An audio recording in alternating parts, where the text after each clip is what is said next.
श्रीकृष्णाय परब्रह्मणे नमः। श्रीमद्भगवद्गीता ध्यानश्लोकाः।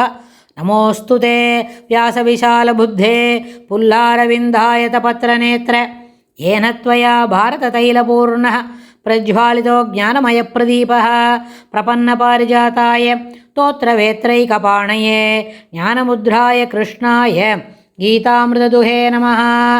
सर्वोपनिषदो गावो दोक्ता गोपालनन्दनः पार्थो वत्सत्सुधीर्भोक्ता दुक्तं गीतामृतं महत्। वसुदेवसुतं देवं कंसचाणूरमर्दनं देवकी परमानन्दं कृष्णं वन्दे जगद्गुरुम्। அடுத்தது 16வது அத்தியாயத்தில் 20வது ஸ்லோகம். ஆசுரிம் யோனிமாபன்னா மூடா ஜன்மனி ஜன்மனி மாம் அப்ராப்ய ஏவ கௌந்தேய ததோ யாந்த்ய அதமாங்கதிம் ததோ யாந்தி அதமாங்கதிம். ஆசுரிம் யோனிமாபன்னா மூடா ஜன்மனி ஜன்மனி மாம் அப்ராப்ய ஏவ கௌந்தேய ததோ யாந்தி அதமாங்கதிம். இந்த ஸ்லோகத்தில் பெருமாள் என்ன சொல்லி கொடுக்குறார் அப்படின்னு கேட்டால், தன்னை அடைவது, அதாவது பெருமாளை அடைய வேண்டும், பெருமாளுடைய கருணைக்கு பாத்திரமாக வேண்டும் என்கின்ற எண்ண ஓட்டமே மனதில் எழாமல் மீண்டும் மீண்டும் ஜன்மனி ஜன்மனி பல பிறப்புகளில் எல்லா பிறப்புகளும் பிறக்கணும் சொன்னாலே பெருமாளை என்ன சொல்கிறார், இதை மாதிரி மேலுக்கு வரணுன்ற ஒரு முயற்சியை செய்யாமல் அதுக்கு எந்த விதமான தயாரும் பண்ணிக்காமல் எண்ண ஓட்டங்கள் அதற்கு தகுந்தாற்போல் வளர்த்து கொள்ளாமலேயே பிறந்து இறந்து ஒழுகின்ற உலகங்களில், அதாவது அசுர யோனிகளிலேயே என்ன அஜஸ்ரம் அப்படின்னு சொல்கிறார். அஜஸ்ரம் என்ன சொன்னான்னா சீக்கிரம் அப்பப்போ அடிக்கடி வரும்போதெல்லாம் அப்படியே திருப்பி வந்துட்டே இருக்கு அப்படின்னு சொல்லும்பொழுது தன்னை, அதாவது மாம் அப்பிராப்பிய ஏவ பிராபிதம் அதாவது பிராப்பியம்னு சொன்னால் கிடைக்கக்கூடிய வஸ்து எதெல்லாம், நம்மளோட முயற்சியில் சிலதெல்லாம் கிடைக்கும், தானாக சிலதெல்லாம் வரும், பார்த்துட்டு இருக்கச்சே சிலதெல்லாம் வரும், பார்க்காம இருக்கச்சே சிலதெல்லாம் வரும். அப்படி தானே எல்லோரும் நம்ம தான் சொல்கிறோமே அதிர்ஷ்டம். அதிர்ஷ்டம் என்ன சொன்னால் பார்க்குறது, அதிர்ஷ்டம் என்ன சொன்னால் பார்க்காது, எதிர்பார்க்காத நிலைமையில சிலதெல்லாம் கிடைக்கும். அப்படி தான் நம்ம நினச்சிக்கிறோம். ஆனால் எல்லாமே அதிர்ஷ்டமாக இல்லை, முயற்சி தன் திருவினை ஆக்கும். அதை நம்ம ஒரு முயற்சி செய்தோம்னு சொன்னால், அதே வள்ளுவர் தான் சொல்கிறாரு, தெய்வத்தால் ஆகாதெனினும் முயற்சி தன் மெய்வருத்த கூலி தரும். நம்ம எவ்வளோ முயற்சி போடுறோமோ அதுக்கு தகுந்த மாதிரி இந்த ஜென்மாவை என்ன பண்ணலாம், கொஞ்சம் மேலுக்கு தூக்கின்னு வரலாம். இருக்கும்பொழுதே சில முயற்சிகளை சரிப்படுத்திக்க முடியும். அதனால தான் முயற்சி திருவினை ஆக்கும். முயற்சி நல்லதாக மாற்றி தரும்.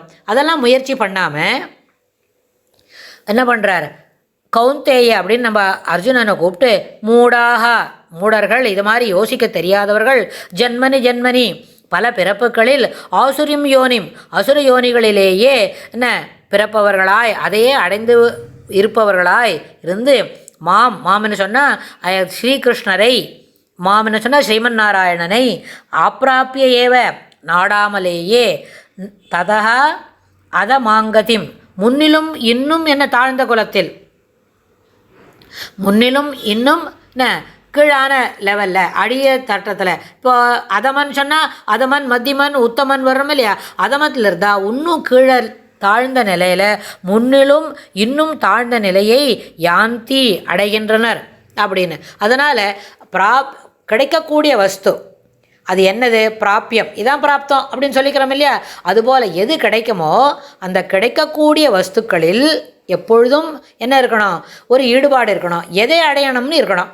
இப்போ சாதாரணமாக ட்ரைவியல் திங்ஸுக்கு வேணும்னு கேட்குறத காட்டிலும் எது சிறப்பானதோ அதுக்கு நம்ம என்ன முயற்சி பண்ணிக்கணும். அந்த முயற்சி என்ன, ட்ரைவியல் திங்ஸை காட்டிலும் ஏற்கனவே அவள் சொன்னால் இருக்குதானே, எல்லாத்தையும் அடைந்து வாழ வேண்டியதானே லைஃபு அப்படின்னு சொல்கிறவாளோட அபிப்பிராயம் தான் அவளுக்கு இருக்கும்.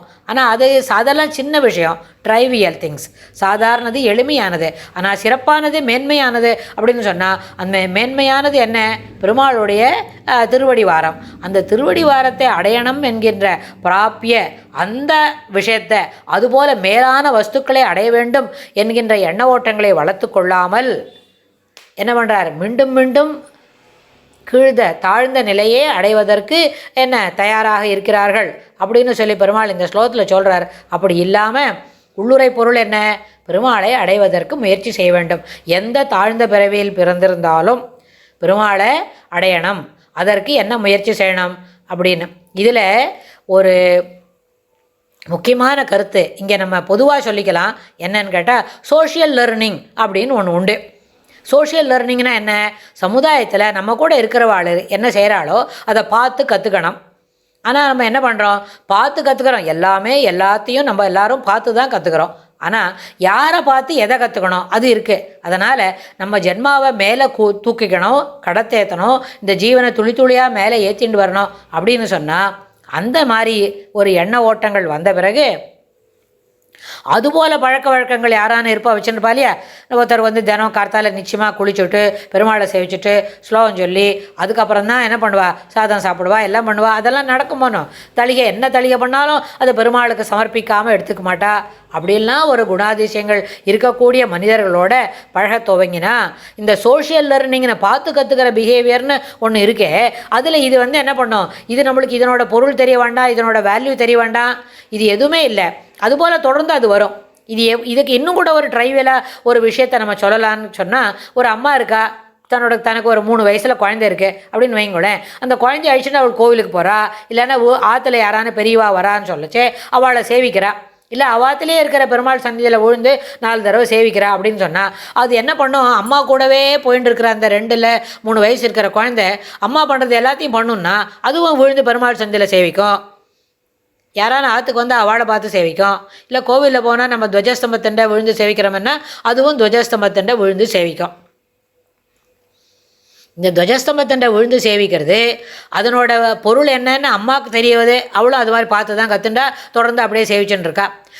அதே வேலையை அவளோட குழந்தையும் அம்மா சேவிக்கிறான்னு தானும் பார்த்து சேவிக்கும். ஆனால் இது சேவித்ததை பெருமாள் கணக்கில் எடுத்துன்னு விடுவார். பெருமாளுக்கு தெரியும் எதுக்கு இவா துவஜஸ்தம்பத்தண்டை சேவிக்கிறான்னு பெருமாளுக்கு தெரியும் இல்லையா? ஒருத்தரை பார்த்து கை கூப்பினா பெருமாளை என்ன சொல்கிறார்? அஞ்சலியும் யாச்சமானஹா அப்படின்னு கேட்குறாருல்ல. அப்போ அதாவது தேசிகரே கோபால வம்சதியில் இந்த மாதிரி சொல்கிறார், அஞ்சலியும் யாச்சமானஹான்னு. நம்ம என்ன பண்ணுறோம்?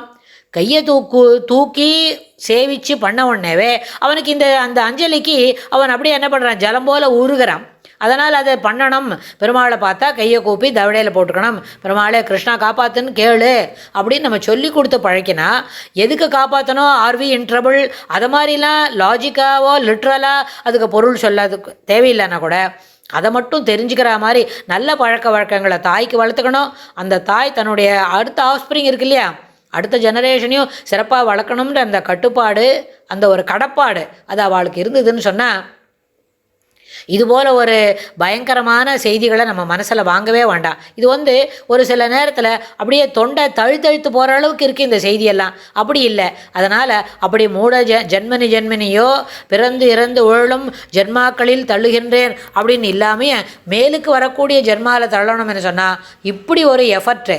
இந்த எஃபர்ட்டுக்கும் இதுக்கு அடியில் ஒரு சின்ன ஃப்ளாரசன்ட் கலரில் அண்டர்லைன் பண்ணுறோன்னு வச்சுக்கோங்க, இதுக்கும் நம்மளுக்கு பெருமாளோட அனுகிரகம் தான் வேணும். இருந்தாலும் அது அந்த அனுகிரகத்தை கொடுன்னு கேட்டு கூட என்ன பண்ணலாம்? தினமும் பெருமாள் என்ன பண்ணலாம்?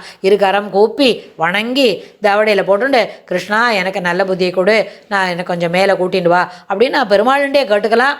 அடுத்த ஸ்லோகத்தில் பெருமாள் இன்னும் என்ன சொல்கிறாருன்னு நம்ம பார்க்கலாம். ஸ்ரீகிருஷ்ணாய துப்யம் நமஹ.